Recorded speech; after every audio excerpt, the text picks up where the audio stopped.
Mesdames, Messieurs, amis des journaux, bonjour et bienvenue à ce rendez-vous de l'actualité. Le contre-amiral Jean-Baptiste Aho est le nouveau chef d'état-major général des forces armées béninoises.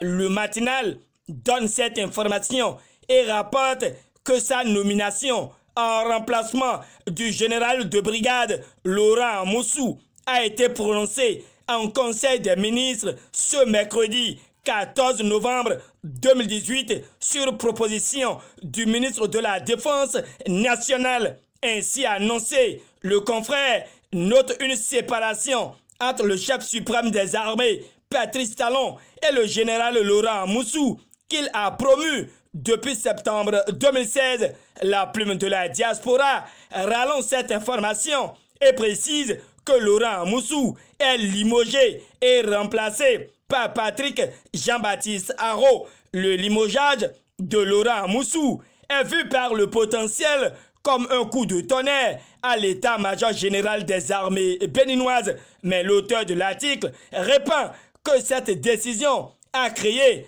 un sentiment de satisfaction et de soulagement dans le rang des forces armées béninoises qui n'ont jamais apprécié sa façon cavalière de gérer leurs hommes de rang, appréciant également le limogeage du chef d'état-major Laurent Moussou. Le Béninois libéré expose que pour une faute aussi lourde, l'homme devrait faire la prison pour servir d'exemple. Poursuivant avec cette même actualité, Fraternité clarifie que le contre-amiral Jean-Baptiste Aho, qui vient de gagner la confiance du président Patrice Talon, a par la même occasion de nombreux défis à relever. Le même journal soulève que le gouvernement béninois vient de boucler le financement du projet de réhabilitation du corridor Cotonou-Niamey, section Bérouboué-Malanville, long 269 km. Le quotidien de Ménotin fait remarquer que le Conseil des ministres d'hier a autorisé la transmission à l'Assemblée nationale pour une autorisation de ratification. Oui, c'est exact, et la Nouvelle Gazette précise qu'il ne reste que la partition de l'Assemblée nationale, car ce projet d'un montant de 13 milliards 200 millions de francs CFA, qui a encore reçu un complément de 65 millions 10 000 francs CFA déjà obtenu de la BID en avril 2018, sera sur la table des députés pour leur bénédiction. La Nation donne la même information et met à disposition les grandes décisions du Conseil des ministres de ce mercredi. Le Béninois libéré vient fermer la page des décisions prises en Conseil des ministres en abordant le projet d'équipement culturel et touristique. Ici, le journal d'Aboubacar Takou relève que les sociétés ont été retenues pour assurer des missions de contrôle technique. Restons sur le Béninois libéré pour parler des activités politiques dans notre pays. Très informé, le confrère publie que plus de 50 partis, mouvements et associations ont regagné Claudine Afiavi-Prudencio. C'est le signe d'une victoire éclatante aux législatives de 2019, affiche le journal en manchette. Pour le potentiel, ils sont 52 formations politiques pour donner des ailes à l'UDBN de Claudine Prudencio. Les actes d'adhésion ont attiré 4 nouvelles personnalités, ajoute le confrère Fraternité, ni note que du renfort pour l'Union démocratique pour un Bénin nouveau. Pour Matin Libre, l'UDBN est la grosse machine d'attraction.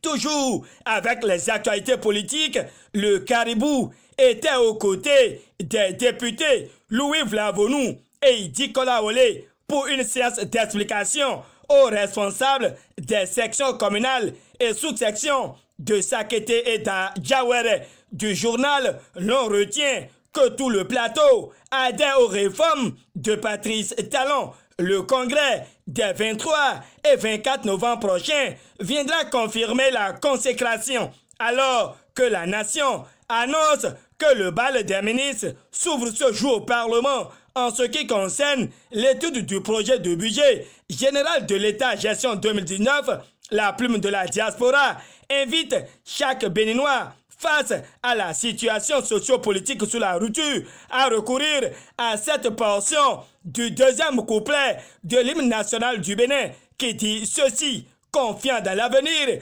regarde ton drapeau. Selon le journal de Parfait Bokor, cet extrait renseigne sur les attitudes à avoir en ce moment pour de grands défis, tout en monopolisant l'attention nationale sur les 5 millions de francs CFA par député pour motiver les votes de loi à l'Assemblée nationale. La plume de la diaspora murmure sur ces révélations de Mémé Rosine Soglo qui doivent faire réagir le gouvernement. Pendant ce temps, l'Audace Info voit Sébastien Javon très déterminé, serein et dans le souci de contribuer à mettre sur les fonds baptismaux un parti unifié de l'opposition reste engagé pour le combat malgré les persécutions. L'auteur de l'article recueille d'espoir et signale que la tempête passera et le beau temps reviendra. Pour Métoyon et consorts, la tempête continue car le potentiel relate qu'ils seront devant la cour de répression des infractions économiques et du terrorisme au sujet de l'affaire CNSS BIB ce jour. Défi Info prend la queue des informateurs avec une information dramatique. Conformément à l'imprimé, un élève aurait été tué à coups de poing sur un terrain de sport à Abomey. Fin de cette revue de presse, réalisation et présentation, Gutembe Soou. D'ici à là, portez-vous bien et à demain pour d'autres actualités.